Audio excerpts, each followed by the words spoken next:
Before we finish this function, let me ask you a question. Where is the most recent shirt in this array?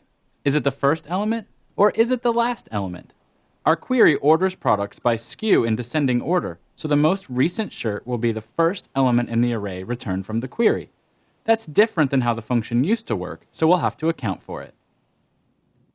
If you look back at the documentation I wrote for this function, you'll notice that the most recent product used to be the last one in the array. When we refactor a function like this, we have to make sure that the return value looks exactly the same as it did before.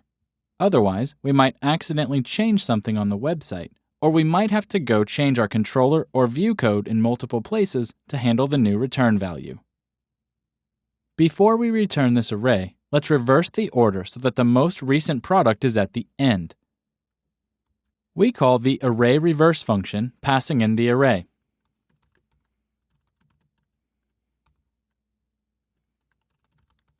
This function receives one argument, the array you want to reverse.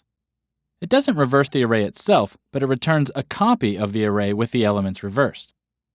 We want to change the variable named recent, so we assign the return value to that same variable.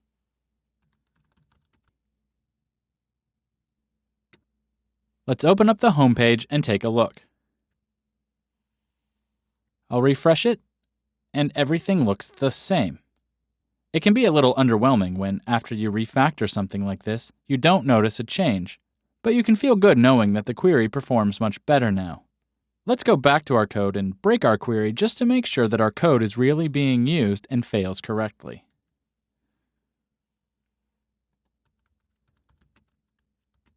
I'll add this at the beginning of the query, which makes the query invalid. Back in the browser, you can see that this broke the page. Excellent. The page broke just like it should have. Let's be sure to change it back. We have now refactored the getProductsRecent function. We made sure to leave the return value in the same format as before so that we wouldn't have to change any controller code or view code. We have 3 functions left to refactor in this manner. Let's next tackle an easy one.